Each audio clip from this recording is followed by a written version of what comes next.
Hi and welcome back. You're with I'm Breaking It, and today we're going to look at the F.R.I.E.N.D.S Central Perk set from the LEGO Ideas theme. But before we get into it, feel free to drop a like and subscribe if you want to see more reviews like this one. This is a set of a scene from my favourite American sitcoms, Friends, which is an amazing 10-series sitcom featuring 6 friends that go through life together, basically. The Central Perk scene, or set, is basically a coffee house where they all congregate, and most of the scenes in the series happen here, all the apartments. But here's when they spend their time if they're procrastinating from work. But let's get into it and look at all the minifigures one by one and take a look at their individual and unique accessories. Let's start with Joey, Mr. How You Doing? He has a lovely hairpiece, dual face pieces, but everyone has that. Nice red print on the front there. He has his man bag, as you can see there on the side, specific callback to one of the episodes, and a pizza slice and pizza box. And there's the back of the minifigure, and there's his other headpiece. So both faces are very much Joey Tribbiani. Very quirky, very confident looking pieces. Oh, and he's fainted. Moving on to Monica next. She has again a very nice, and I think a new, they're all new I think to the character, print piece on the front of the torso there. She's got some face pieces that are very fitting for her. There's one, and there's the other, just a happy, smiley looking Monica. Let's put her hairpiece back on there. Very nice printing on the back there again. Now on to her brother Ross, who again, very nice hairpiece, very fitting, bit of gel in the hair, nice face piece, and a lovely print on the front there. Minor printing on the back, and a slightly more concerned look on the face there. Very Ross. Phoebe's next. She's got her guitar, of course she does. She's not often without it in Central Perk. And a nice blonde hairpiece, a smiley face piece there, and if I remove the guitar, nice detailed torso piece on the front there. And if we just turn it around to take a look at that second face, more of a shocked face. Again, I think very fitting and very suiting for Phoebe. She's quite often shocked by new bits of information, seems quite often out of it, and another nice print on the back of the torso there. Next we have Rachel. She is in her waitress attire, so that's another nice and I believe new both leg printing and torso printing there. A hairpiece we've seen before but in a nice new colour, and a lovely face print on one side, and a slightly more angrier Rachel on the other side. And next out the gang we have Chandler, who is carrying his work laptop. God knows what job he does, I cannot remember. He's got a nice torso piece, a hairpiece slicked back, very resembling of Chandler there, a happy casual face piece, and if we turn around, just take a look at that second one, and get the hairpiece on straight-ish. He's slightly more disconcerting, slightly angry looking.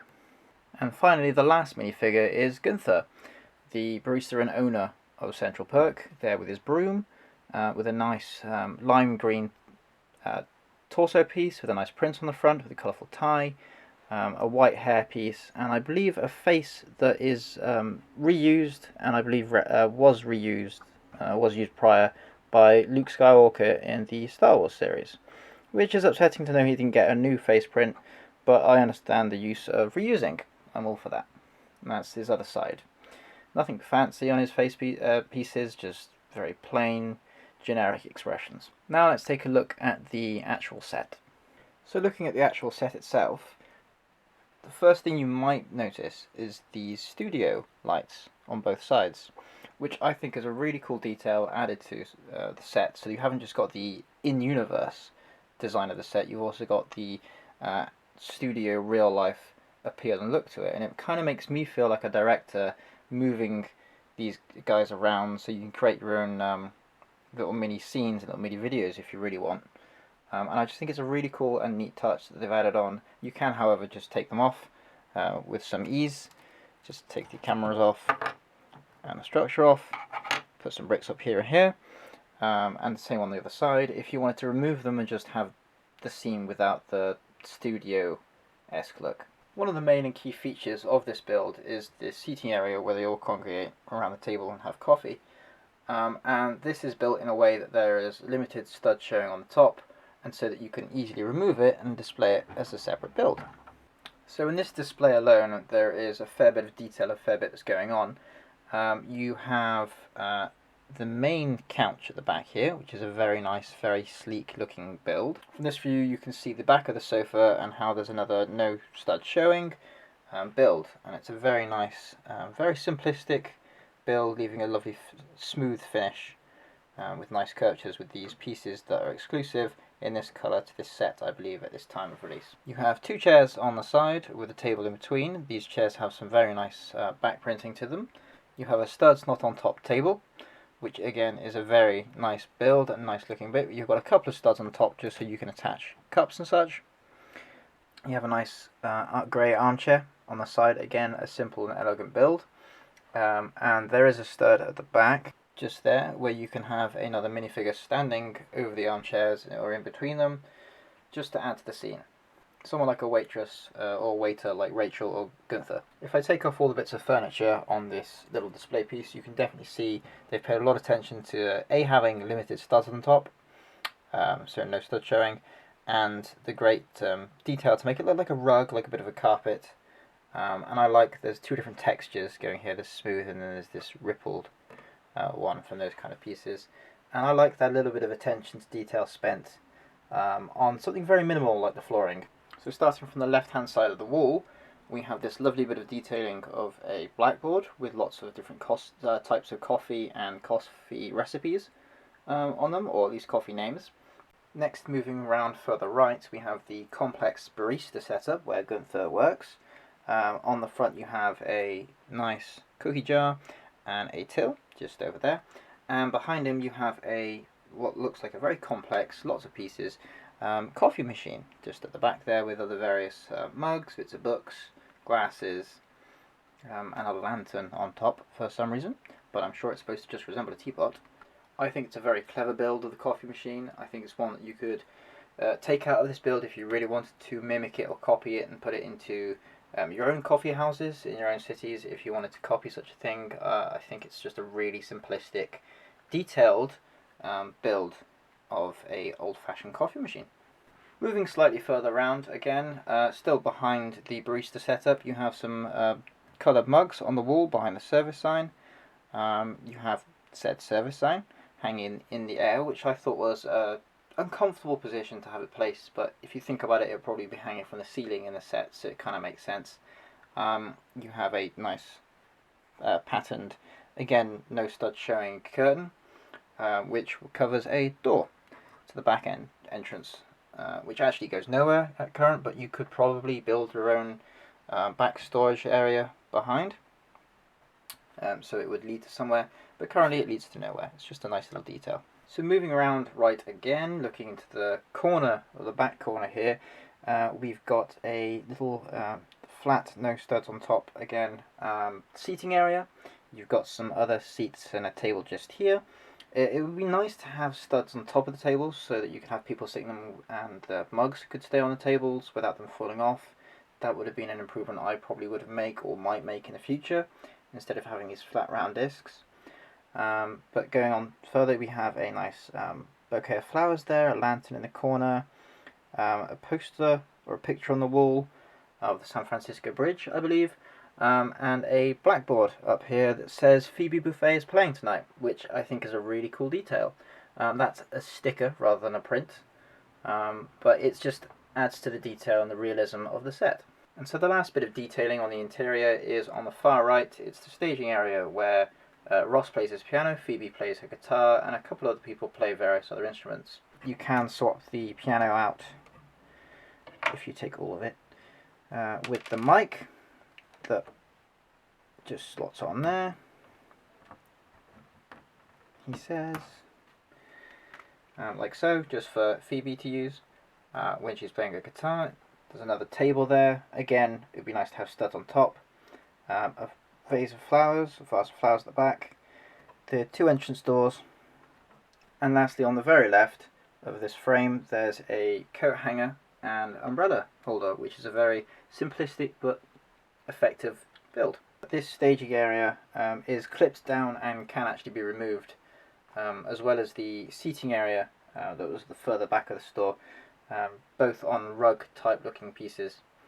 So you can both remove those and also display them separately if you wanted to, or you can remove them to add the minifigures and then put them back in so you don't have to reach over the rest of the build and knock over various street lamps and such. Now we're going to go through those double doors and go to the exterior. So here's what the exterior looks like, or the only bit of detailed exterior on the model. You have a trash can in the corner of the pavement, a very cool and subtle nod to one of the episodes of the series, Joey poster of, I believe, his lipstick Ichiban, I believe. The two double doors again, and a nice detailed print on the windscreen there of the Central Perk logo, so it's not a sticker, you don't have to stick that on, which is a relief. And these very cool canopies of alternating red and white pieces. Very simplistic exterior, but I love how it's there, because you can either display it from showing the interior, like I did at the start of the video, or if you had it in a city build, you can display it from this exterior. The only downside of the total exterior is that this side looks great, but if I rotate it, that side is meh, but again you might want to add an extension out onto it so that there's a back house area. But if you rotate it once again, that's a very icky looking exterior of the build, but you won't see it from this angle, so I guess it doesn't matter too much. You could probably cover it up if you'd put it in a city build, or you'd probably have it back to back with another modular building if you were going to put it in your city anyway. But I just think a little bit more care could have probably been taken to the model when they did this, but it would have been unnecessary brick pieces and brick count, because you're not really going to see it from this angle anyway. So that about sums up my very quick and speedy review of the F.R.I.E.N.D.S Central Perk Lego set. I think it's probably one of the best sets from the Lego Ideas theme. It's definitely one of my favourites, and it's a definite must-have for only a price of, in the UK, $69.99, and I believe it was a US $59.99, maybe cheaper than that. And it's 1,070 pieces, so the piece to price ratio is pretty decent there. So it's kind of like it's a must-have for me. I even bought the apartments. I have yet to build it, but I'm so looking forward to building that because it's got a lot more nods to specific episodes. And when I find the time, I know of people that have stacked them on top of each other and made like a 3-story penthouse kind of modular building, which is something I definitely want to do. This set was brought out, I believe, back in 2019 to celebrate the 25th anniversary of the sitcom series. It's still available in stores. In fact, I saw it in both Smith's Toys in the UK and the local Lego shop. And I think it's a fantastic set. It's got minimal stickers, which I really like. I think there's stickers for the seat prints, potentially one for the noteboard, one for the Joey poster, and I think that's it. The rest that you see, like the pizza box, the newspaper, the reserved sign, the service sign, the photo of the back. Oh, the Phoebe chalkboard is also a sticker, but the rest are just prints. So it's a real ease with all the sticker, and you still get all that detailing. So yeah, for me, it's like an A-star set, a must-have. So yeah, that's my review. Thank you for listening. You watched I'm Breaking It. Don't forget to give a like and subscribe if you like the review and if you'd like to see more. Thanks for watching. See you next time.